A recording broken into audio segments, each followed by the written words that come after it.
Welcome to Your Creative Midlife. I'm Betsy Bush. If you think of getting creative in your midlife, you might think of writing or painting or photography. Not many of us would think of even trying stand-up comedy, not in front of a real live audience anyway. What is it like to be a successful female comedian in later life? Let's find out from Jane Condon. Jane lives in Greenwich, Connecticut, but she assures us she's still a nice person. The Associated Press has dubbed her an Upper Crust Rosanne, and the New York Times says Condon had the audience cackling, guffawing, and in hysterics as she sliced through marriage, husband, kids, politics, and other topics. Welcome, Jane. I am so happy to have you here. Oh, it's great to be here. Why comedy? What was it about comedy that drew you to it? Well, I think besides the alcoholism and mental illness in my family, I'm a talker, and I started when I was 37, and I would sneak out on a Wednesday night to go to an open mic, and unfortunately or not, I was pretty good, and the best comedian in Connecticut said to me, he said, "You're pretty good, kid." He said, "Get out of this business while you still can, because it's very addictive." So, I just kept going, did 2 years out in the boonies, not seen, went into New York, where I learned you don't use props. I had a black velvet headband saying I look stupid in a black velvet head. That's why I didn't fit in. Anyway, and then I was just off to the races. It's so much fun. It's the best job in the world. Were you always one of those funny kids, like cracking jokes in the back of the class? Or I was funny, but I was not voted funniest, much to my regret. I think I was about 9th funniest. I went to a small Catholic co-ed high school in Brockton, Mass. Jimmy Penzino, Jimmy Hurley, my cousin, Joe Sly, who else? Vinny, Mary Del Sordo. Mary Del Sordo became an elementary school principal. And who's on Betsy Bush's show now, Mary? So I just kept at it. That's great. That's half of the game. I always say to the younger comedians, the race belongs to those who stay in the race. That is so true, and it's true of so many things, right? I could also say podcasting, right? You need to just keep going. Yeah. You need to just keep going, and same with writing. But there must be something about it. Is there a moment of terror before you go on? It's like, am I going to bomb, or am I going to make it, or how do you connect with the audience? There is always a moment of terror. Beverly Sills, the opera soprano, said, if you're not nervous, you don't care anymore. So we still get nervous, but that feeds us too. And then when the audience laughs, it's just an upward spiral. If I make them laugh, they give me laughter, and we go up, up, up, like that. What is it about your material, or give me a sense of the material? Because I can imagine you have kids who are they grown now? Or, my kids are older, right? And they're both in entertainment. One works for Major League Soccer, and one is a screenwriter. And I just did a little show for the boys' school in Greenwich. Greenwich Country Day was 100th anniversary, and my son and I emceed the show, and that was so much fun. Well, then the lady who was running the show, who's incredible, Debbie Carrick, the theater is named after her, said, "Okay, Jane, we're going to be moving the piano at this point, just fill." And I'm like, because I was kind of locked and loaded, ready to go with what I had in mind. And my son said, "Mom, that's easy. Do same-sex marriage." So I'm there. Oh, okay. So I'm there. I have been married a long time, so I want to say this right up front, very pro same-sex marriage. My husband and I have had the same sex for 47 years. It's a classic, Yeah. So give us a taste of some of the other material that you do. Well, I say how my husband and I are total opposites. He's rational. I'm impulsive. He's very, very neat. I'm very, very not. He likes to travel, and I like when he travels. And he drives a stick. I drive an automatic. I buy my car at a dealership. He buys his car from Fred Flintstone. I'm ADD. He's OCD. And, but I live in a clean house. What I like to open with now is I've decided to embrace my age. I had a girlfriend, Carol Montgomery, who in the middle of her set, we were all doing really well. It was the Palace Theater in Danbury. She just let drop that she was 65. And I thought, how brave. You know, actors and actresses, they don't usually say their age. And I thought, what if I embrace it? What if I put my arms around it? So when I go on stage now, I'll say it's great to be here. I'm just happy to be out of the house, you know, because for me tonight it was here, assisted living. But the joke that I really like is I say, hi, I'm Jane Condon, and I'm 74, and I don't care anymore. They all start applauding. You know, it's not that old to me, but anyway. And then I'll say, used to be 73 with ADD, before that's 72, but what are you going to do? And I'm ready for next year. I'll just say I'm 75 and still alive, you know. So that, and when I'm like 94, this is going to be amazing. Yeah. You know? It's just, again, you just do it. You don't give up. One of my first breakthrough, I won Ladies of Laughter, a nationwide contest, but a few years after that, I was on Last Comic Standing, and I slept overnight in my car to get the audition, and it took 4 tries to get through. The first year, it was at Madison Square Garden. You have 3 minutes. I'm there at 8 a.m., and after 2 minutes of my stuff, they said next. I didn't even get to 3 minutes. The next year is at the Comic Strip, 81st and 2nd, and I had on my snowsuit because it was 22 degrees. 2 Tonight Show producers, 1 liked me, 1 didn't. Okay, so moving on, I did, Caroline's, and they're like, okay, I'm going to get there like really early, make sure I get seen. So I was there at 5 a.m., you know, which driving in from Connecticut, a bit of a hike. And people were kind of cutting in line, and at 5 o'clock they said, that's it, the auditions are over.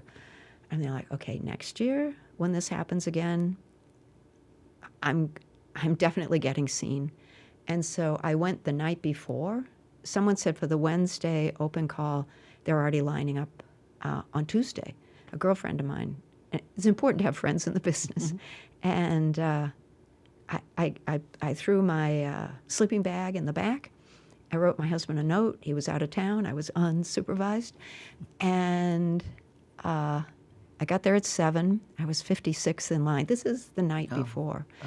So I slept in my car, and don't feel sorry for me. It was a Lexus, but I didn't want to get my hair down. So no hat, and it was 22 degrees. It was just off. So I got out of the car at 7 a.m., back in line, and they said, come back tonight. And I went home, took a nap, ironed my blue shirt, back out there, and that night, for one night, I was voted audience favorite in New York. And to be the #1 comedian in New York, even just for one night. That's awesome. It was, but it takes that kind of, you know, I slept in my car. That just had to be done. Boom, boom, boom. And you just want to be seen and heard. And I still remember there were 3 judges, Kathleen Madigan, who I love and adore. She passed me through. Aunt passed me through. The middle guy, Alonzo Bowden, he's a great comic. And he said, I don't know, you don't seem like a club comic to me. And I said, no, I'm a country club comic. You know? And yeah, that night was just magical. I think every once in a while, if you keep at something, God or whoever else is up there will say, it's your turn. And it was my turn that night. And it was just magical. What do you think people don't get about trying to make it as a comedian or stand-up or whatever it is you're doing? I mean, I'm hearing sleeping in my car and trying year after year to just get on the stage. Yeah. What? I mean, what does it take? Yeah. Well, you have to learn who your audience is. My first question whenever I do a lot of benefits and fundraisers and country clubs and less the clubs because who wants to see their mother on stage? But my sons have said to me, no, we do, Mom. We all have a mom. So I'm going to have my first special taped January 11th at Gotham Comedy Club. Oh, fantastic. Well, we haven't signed the contract, but I think it's all going to go well. And you have to learn who to try out your jokes on. What was great was I could go to the kids' games, and I'd be there, you know, my back to the kids, and someone would say, Jane, your son just got a goal. Oh, turn around. Oh, honey, that was great. You know, And anywhere you can find an audience. I have one girlfriend in Greenwich who's extremely logical. I am extremely not logical. And she can point out, you go like that and have comedy buddies. And honestly, this is a career that is about the journey. And it's just, it's so much fun. But you just got to keep at it. I write every day. Well, what I do every day was, I used to do creative like 2/3 of the time. And I rehearse whatever my upcoming show is. I did a show on Tuesday. I did an hour, and I'll do another hour on this upcoming Sunday. I'm getting to have somewhat of a reputation at assisted living centers. I don't want to dazzle you, but anyway. But, I'm their age. Mm-hmm. And there aren't that many older comedians. There aren't that many mom comics.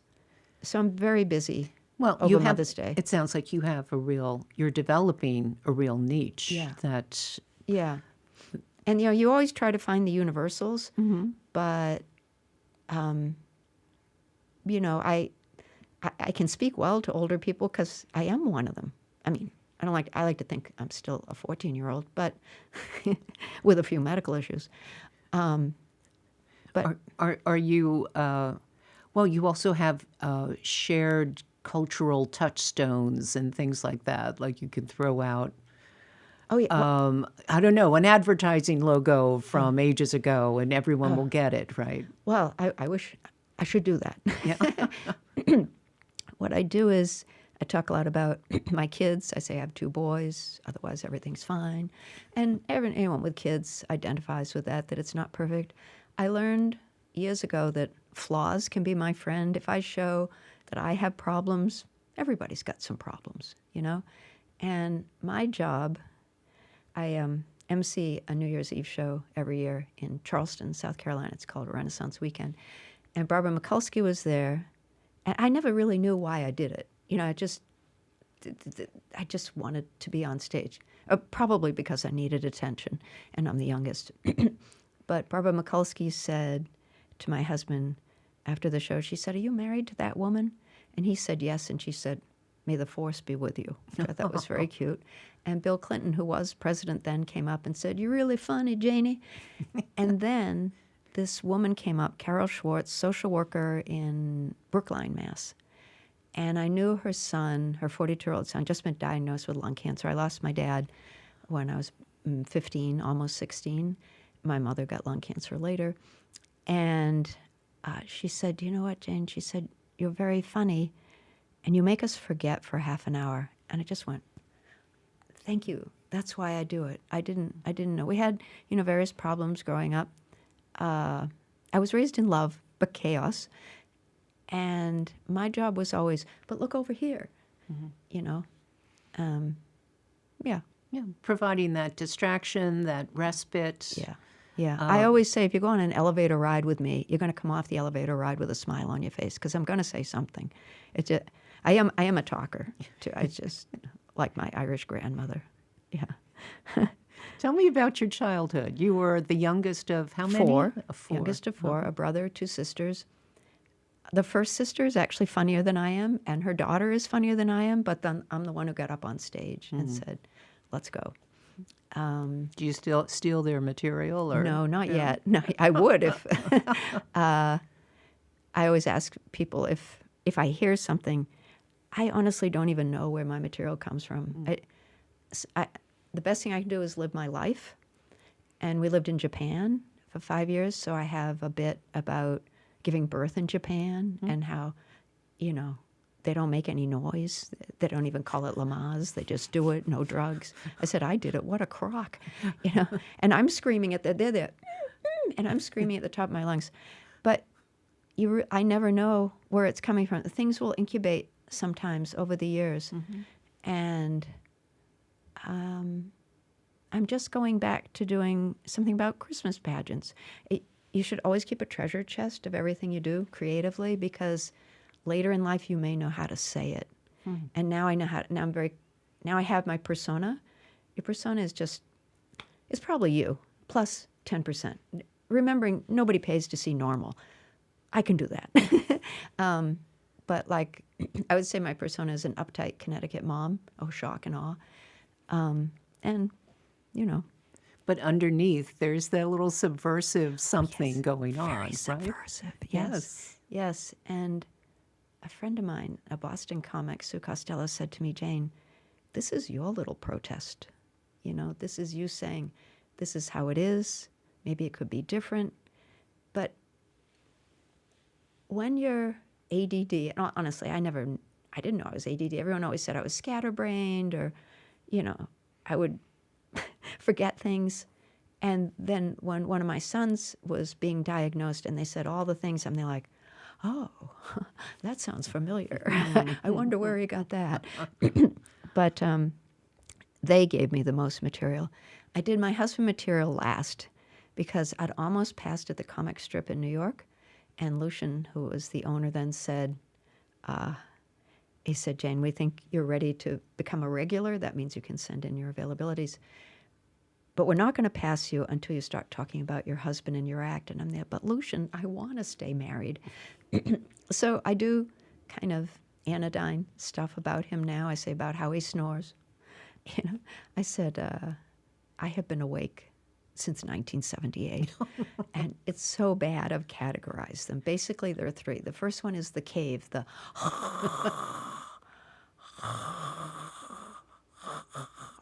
and the second one is the stall dance. I usually am standing up doing this, of course.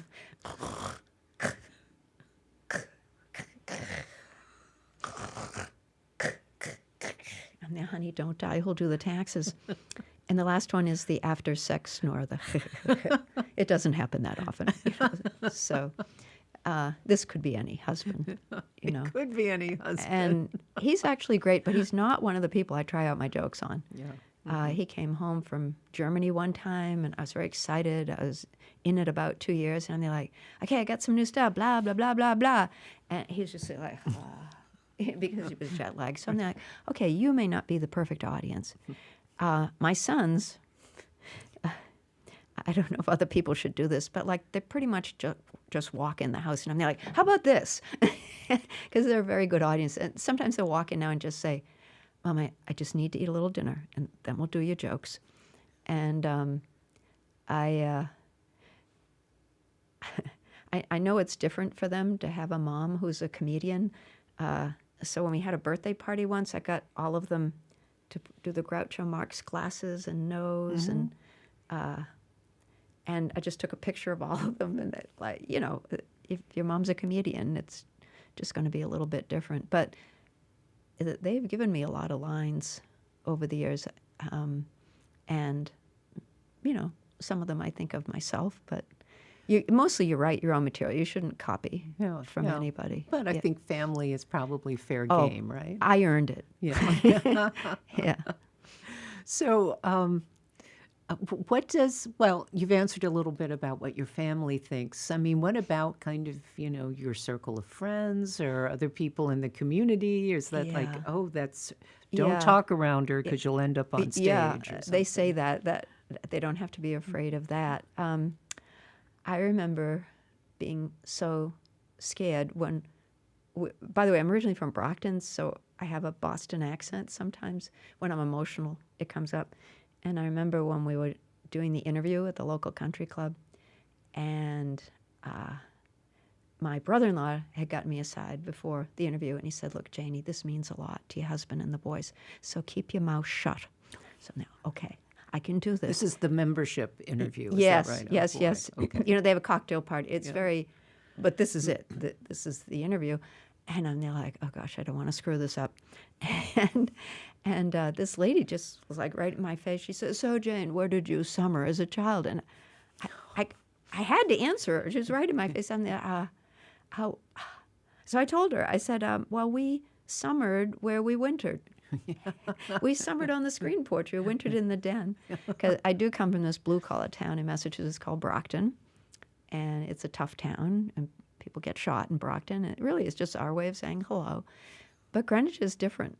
It's, you know, and it took me a while to fit in. But then they became the greatest supporters of my career. Oh, that's great. Maybe you're doing something that a lot of people secretly wish they could do. Oh, yes, right? and I'm always happy to encourage anybody. You can call me, you can write me. you just have to stick with it. That's really, and make a group of friends. Be social. I'm not naturally social. You know, some comedians are introverts. And someone said to me, Jane, okay, you're not an introvert, but maybe you're like a situational extrovert. And I think when I get on stage, bam, I own it. And I'm 10% more than the nice, sweet Jane you were talking to. And does that surprise people sometimes? yes, that, yes, yes. You know, they yes. get to talk to you in person. You're not that And then person bam, out there. up Yeah. on. I take charge because you know, nobody pays to see normal. And a friend of mine, after I did one of these New Year's Eve show, he wrote on my legal pad. He said, "Jane, if you can't be confident, act confident." You know, so they want to feel safe in your hands, and I just get to say my little opinions, and for once, people are listening to me. You know, and it's just delightful, and it is like a little guerrilla. You know, this is how I feel about this. So That's nice. Now, we all know that not every time you're up at the mic, I mean, this is every comedian. There are times when would you say that you've bombed? oh yeah, Yeah. oh yeah, big. Yeah. No, if you don't bomb, Yeah. you're not doing it right. Right. You really have to. And I'll go out and do littler shows in New York, so that when I'm being paid, it all works. I want them to get their money's worth. But you have to try out your new material, and the new material is always coming. Okay, and my favorite bombing story is, I hope you got time for this. Sure. Again, this Renaissance weekend, I MC the New Year's Eve show. People write song parodies. I do the jokes in between, pull it all together. And this was in the 2000s, and there was a song about cable TV. And I said, do you know what show I really like on cable TV? I love 24. I just love 24 with Kiefer Sutherland and Mary Jane Ricecub, and I just think they're amazing. And I also think that Mary Jane should have ended up with Kiefer Sutherland and not with the guy that she married. But, you know, what are you going to do? I have to tell you, there are 800 or 1,000 people in this audience. It was crickets. Oh. It was crickets. In my mind, I could see a truck driving through the silence, and I'm like, oh my God. So what you do when you're bombing is you either acknowledge or you just move on, or you acknowledge and move on. And I looked out at the audience, and they're like, oh God, I'm so dead. And I said, I said, look, I forget. You people don't watch that much television. You're the kind of people who read the Wall Street Journal or Scientific American. And then they laugh at that, and then it's off to the races again. And afterwards, this guy came up, and he said, well, I like 24. And I said, sir, I think it's you, me, your wife, and my sons. And he says, well, I'm the executive producer. Oh, my God. He was the showrunner. He was the number one Jeez. person on the show. And he said, and I think you should be on my show. And uncharacteristically, I said, I think I should be too. I think I'd make a great CTU, counterterrorism unit analyst. I knew all the logo. My dad had been an FBI agent. And he called months, or his PR person or assistant called months later, and I still remember it was Hurricane Sandy. I'm at the Greenwich Library trying to get juice for my phone. And then Hollywood calls, you never know. And she said, would you come all the way west? Would you fly 3,000 miles to do one line? Howard really wants you in the show. And I'm there like, when do you want me? So I had just one line. I made it into two. How do you want it coded? Yes, ma'am. that was it. But I got to be a principal, and when you're a principal, you got a chair, and you sort of get. I just love the catering situation. All the buff boys who were there, who were playing part of the police. They're, Jane, this is where the gum is, and they're, no. I'm putting the bagels in that little bean tote bag, and I'm eating the spaghetti, and I am just having a ball, and it was just so much fun, and it was really one of the highlights of my career. That's I great. also throw good funerals. I've done 3 funerals. If you ever know anybody wants a little advice, like I MC them. My father-in-law said to do this. I'm their grandpa.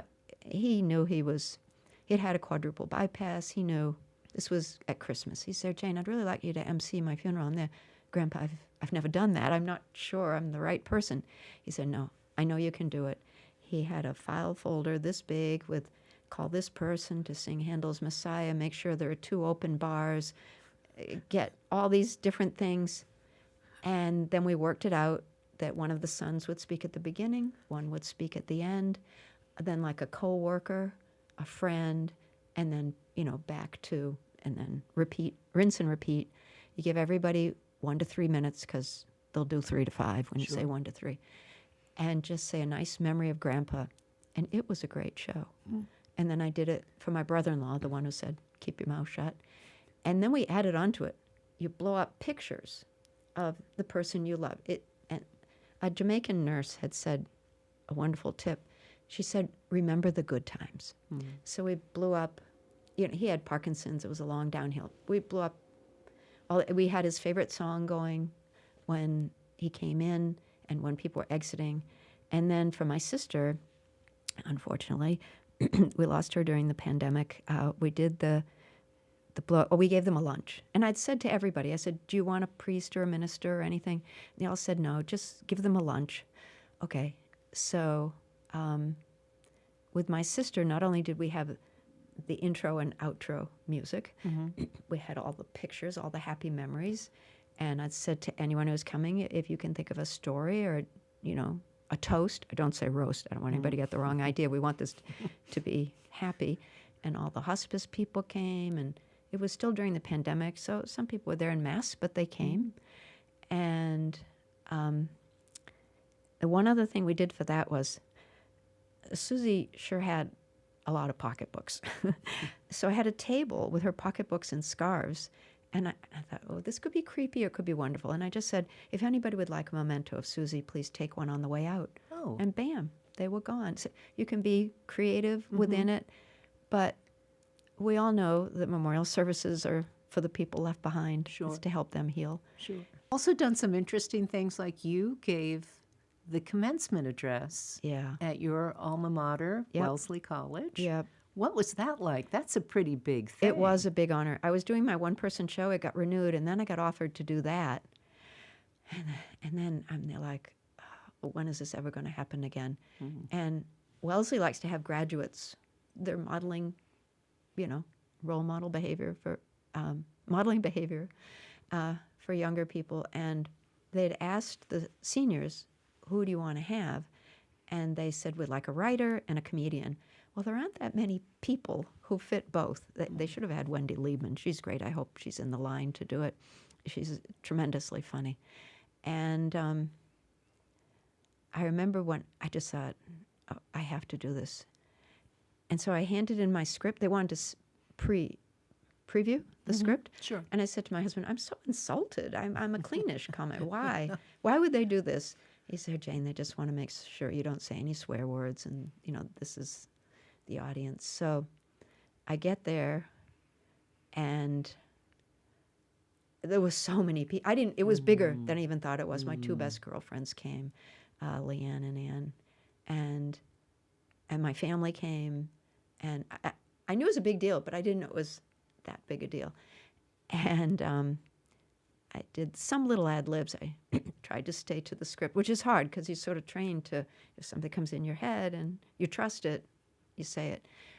But my favorite ad lib, perhaps of all time, was I just pushed the script aside. And I said, as I look out at this, so maybe 3,000 people, and as I look out at this sea of eager, educated faces, there were 550 graduates, I'm thinking, I have a son in the audience, and he is available if anybody's interested.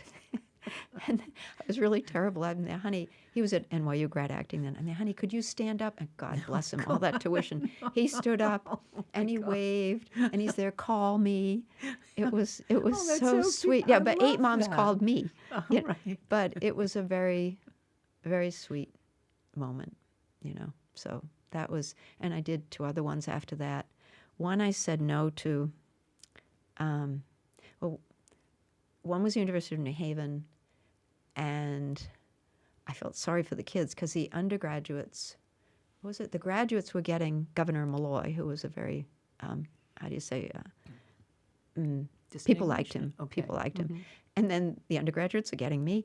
And then I made some little joke about how the president at the time was Steve Kaplan. I'm there, Steve, way to choose a day. Mother's Day. Mother's Day. Oh, well, honestly, I will say what better thing for any mothers to have your kid graduating from college? Absolutely. So you can be a little sincere there.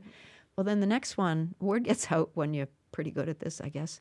And I said no originally because I didn't know how they got my name. It was down in Pennsylvania. And then when they said, it was the same thing as University of New Haven, that this school is a lot of first-time college graduates in their family. Sure. I said, okay, when and where? Yeah. Yeah. And, I made some jokes, and there was, it's hard to stop they put us inside. It was supposed to be outside, but okay. But there was one young woman in the audience, and I did something about her. I knew she'd been in a car accident, and she did theater. And her mother afterwards, probably the biggest pay I got out of it was, she said, "You have no idea what my daughter has been through recently," and it made all the difference. Oh. So thank you. It just, when you can lighten someone's load a little bit, and you don't know what's going on in their family. Sure. Oh, the other tip for people, no matter what profession you go into, is go to the love. There'll be people in the audience like this, okay, make me laugh, BITCH. And you got to know, somebody's grandma may have just died. You can't control that. So I carve those people out. And then the people who are laughing at me, I give them more. They give me more. I give them more. Upward spiral. And that's, I can't please all of the people, but I can do a lot of them. Yeah, that's great. Yeah. What advice would you have to someone who's listening, Yeah. saying, I have always, my friends think I'm funny. I've always wanted, it's always something I've fantasized about a little bit. What would you say to someone in midlife who might be wanting to give this a try? What are some easy early steps they could take? First of all, you can just call me, JaneCondon@gmail, or go on my website. It's there. And the first thing I do for most people is, the open mic scene it's kind of awful. Sticky floors. I came up through it, and it toughens you up, makes you faster, better, stronger. But particularly young women or middle-aged women, I'm like, why don't you go to Manhattan Comedy School? And my friends are all teachers there, and they do their lessons at at Gotham Comedy Club, and then they have a show, and I just think it's good when you're so fragile and you're so scared. It's good to be in a supportive environment. And Karen Bergreen is a good friend of mine, is an amazing teacher. And I've also worked for something called Kids in Comedy. They do teenagers, and Karen is the primary teacher there, and I'll substitute for her once in a while. And she's amazing. She helps people get to their voice. It all starts with, who are you? And if you can, again, I got mine down to uptight Connecticut mom, so maybe 2 adjectives and a noun. If you can get to that, and that dictates what you speak from. But there are a lot of other people doing this out there. You will not be alone. Yeah. And like every profession, we do get a lot of lawyers during recessions because they're very verbally facile. Sure. And all I can say is they're the most fun in the world, and you can, after you do the comedy classes, and do a couple of them, then you try to find the open mics that are like a booked open mic. And in the beginning, you have to bring friends, and then you run out of friends. And then, but now I'm at a level where they bring me in to be the closer. They got to give them something, for coming. And it's, I know, make little groups of friends. Oh, this is the best advice. Okay. Is find a coffee shop, a pizza parlor. This is for comedy. I don't know what. I wouldn't recommend this in finance. But friends of mine started an open mic and booked mic at a laundromat. And they got a lot. It was called Spin Comedy. Pretty cute name. Anyway, you just make your own group. And if you give other people time on your show, you should MC it, because if you're a good MC, you can go on radio, you can go on TV, you can host fundraisers. I'm good at hosting a fundraiser because I can move a show.